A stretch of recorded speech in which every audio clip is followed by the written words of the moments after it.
Assalamualaikum warahmatullahi wabarakatuh.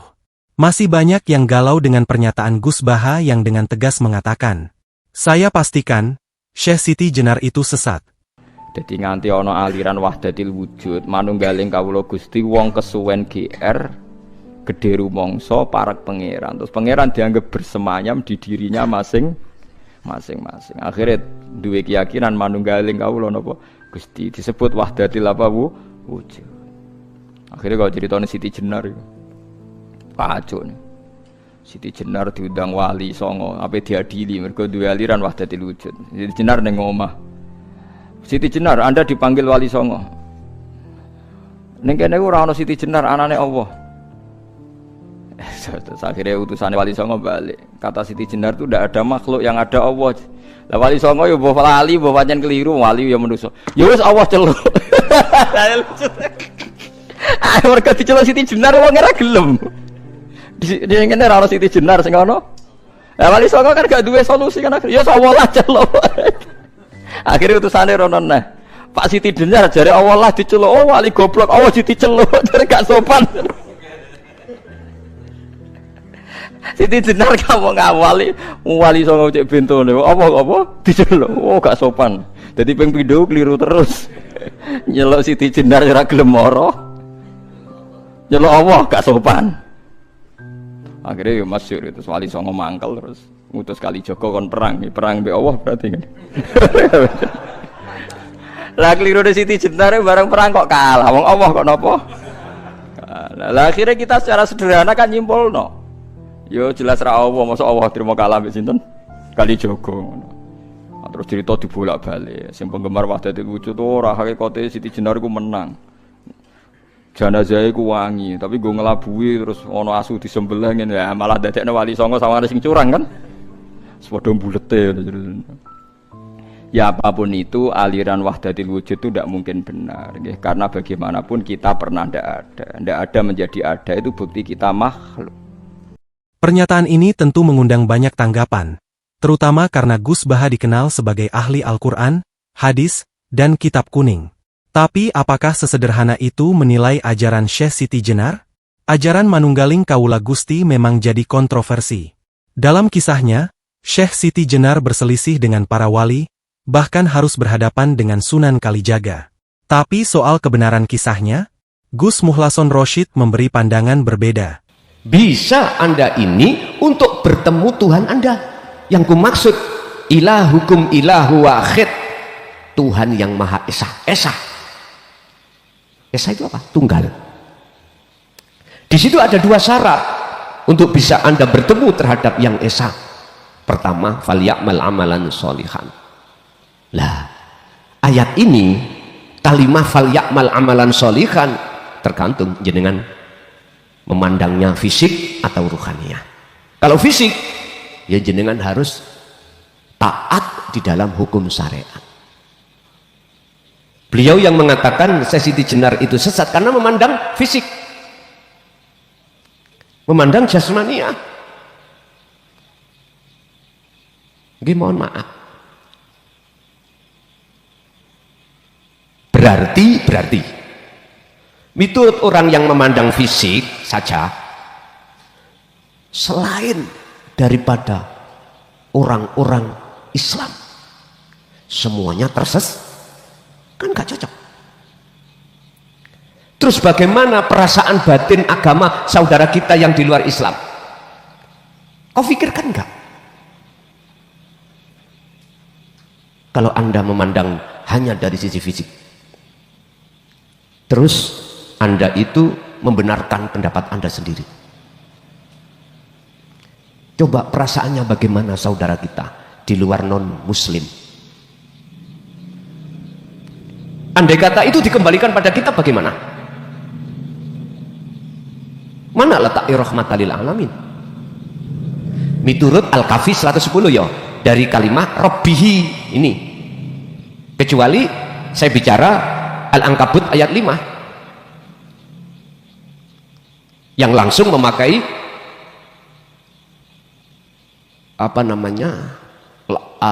tulisan Allah langsung. Kalau ini Rabbihi. Menurut kami, agama dohir apapun Anda, bisa Anda itu untuk bertemu yang esa.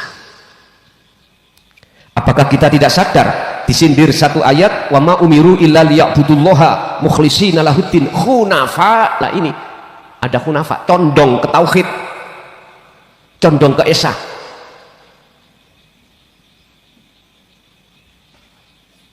Bapak Ibu, itu hanya beda pendapat, beda pandangan aja menurut saya.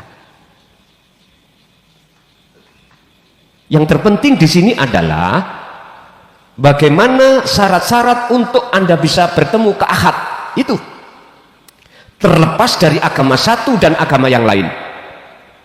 Tentang fal ya'mal amalan sholihan, fal ya'mal, lakukanlah amalan satu perbuatan sholihan kang bagus. Tinggal Anda memandang perbuatan bagus di mata manusia apa di mata yang esa. Hanya itu sebetulnya persoalannya itu. Kalau Anda memandang fal ya'mal amalan sholihan pandangan manusia, beda dengan pandangan di mata yang esa. Contoh, sholat, pandangan manusia mesti bagus, gitu? Mau sholat, mau baca Quran, bagus. Cara orang Nasrani sembahyang, bagus. Terus sedekah, bagus. Sekarang aku tanya, secara ruhaniyahmu itu hanifan atau enggak? Tanda kalau hanif, condong ketauhidan, keesaan pada Allah, Anda tidak ngaku-ngaku kalau diri Anda sebagai makhluk yang bisa melakukan. Sederhana. Yang dipertanyakan adalah kondisi ruhaniyah Anda tadi loh, sik ngaku-ngaku Anda sebagai makhluk yang bisa melakukan atau enggak.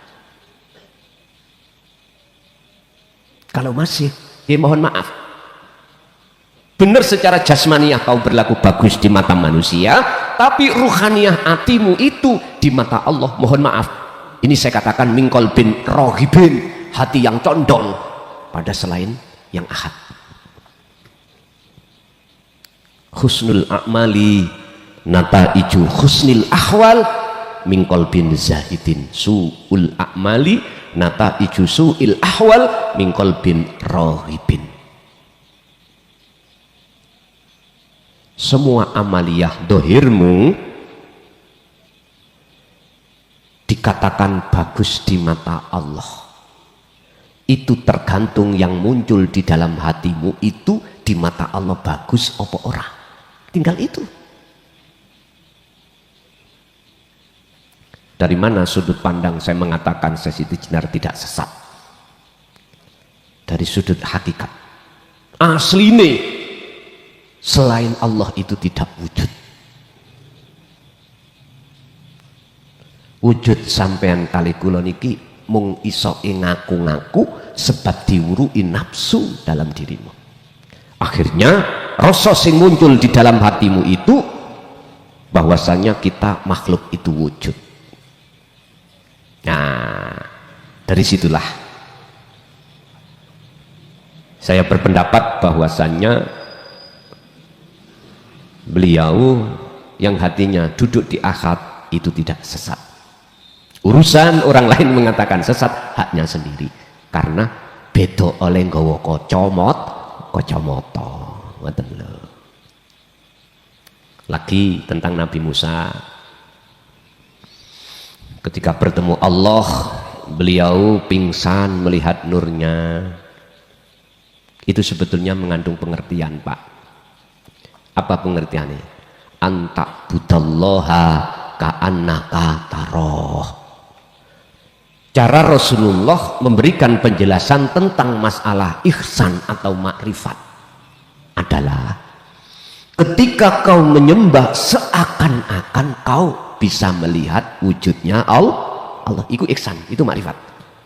Ka'annaka, seakan-akan, berarti kagak asli toh Pak, namanya seakan-akan. Lah terus kalau kita seakan-akan, yang melihat Allah siapa? Ya wujudnya Allah sendiri.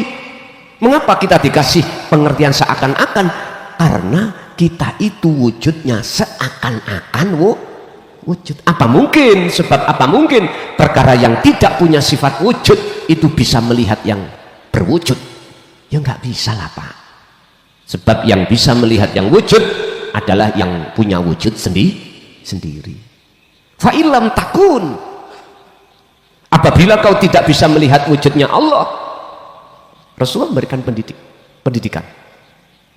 Yo, kamu harus merasa kalau selalu dilihat Allah. Hadis iki sahih. Dan ini sebagai pelajaran kita untuk bisa mendapatkan pengertian makosid, maksud yang sebenarnya. Ini tidak terlepas Anda dari 3 hal: ilmu, amal, istiqomah. Jadi Nabi Musa pingsan melihat cahaya yang membumi hanguskan lelehnya gunung tersebut. Sebetulnya maksudnya, jikalau betul-betul dikatakan makrifat Allah, makhluknya itu hangus, fana. Disinilah maksudnya. Yang ketiga terkait hidayah terhadap para sahabat mengenai apa yang sudah diterjadikan Allah terhadap Muhammad yang alasannya ngalap barokah. Contoh ketika saat dibekam darah beliau diminum. Pak, mohon maaf, saya tidak menyalahkan jenengan pendapat panjenengan. Saya juga tidak menyalahkan keyakinan sampean dalam setiap bentuk apapun, enggak. Cuman kalau diperbolehkan, izinkanlah kami punya pendapat. Yang pendapat itu walaupun tidak sama dengan pendapat jenengan. Apa itu? Gini. 1. Tadi kan diurai tentang masalah rogo iku mung wadah wae. Rogo iku hanya satu tempat, wadai ruh. Dalam zaman sekarang jenengan mukhotobkan terhadap diri saya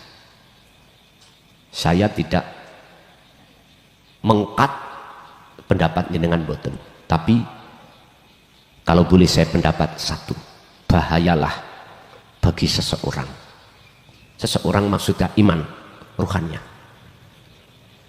jikalau memandang sesuatu yang tidak punya sifat hidup al-hayy. Bahayalah jenengan jikalau ruhaniyah tatkala punya iman terhadap sesuatu yang tidak punya hak wujud atau hidup. Dan atau bahayanya seseorang hati tatkala ada iman, sumber apapun itu datangnya dari makhluk. Mana letak bahayanya? Jenengan pasti akan ditinggal, sebab dia nggak punya sifat kekal. Enggak. Anda mengatakan iman yang seperti itu artinya beriman kepada makhluk, karena umat manusia itu kebanyakan memandang secara realita. Nyatane secara dohir sinolong si A, akhirnya iman sampean kali kula jatuhnya pada makhluk si A.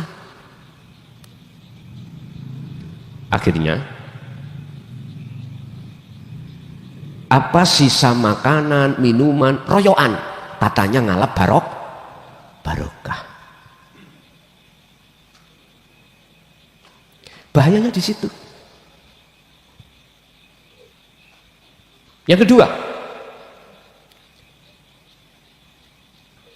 hatimu tidak akan bisa diobah oleh wujud gebiari makhluk, walaupun Anda tiap hari, tiap saat gembul gebiari makhluk, namun hatimu konsisten imannya hanya pada ilahun wahid, bukan dari makhluk. Berarti ketika minum darah, secara batiniah beliau itu mandang pada yang hayy, mandang yang hidup. Gak terpengaruh. Gak terpengaruh. Inilah yang kumaksud, jadilah kau seperti modelnya ikan yang hidup di laut. Tiap hari saat dia campur jasadnya dengan air laut, tapi tidak mempengaruhi rasa dagingnya ikan tersebut. Gak ada ikan laut itu dagingnya rasanya asin, gak ada, Pak. Apa sebab? Alasannya karena ikannya hidup. Kalau nggak percaya buktikan. Langsung sampai ngambil atau mancing ikan di laut. Langsung sampai masak, terasa asin? Enggak. Saya berani mengatakan ini karena saya sudah tesis, sudah praktek, Pak.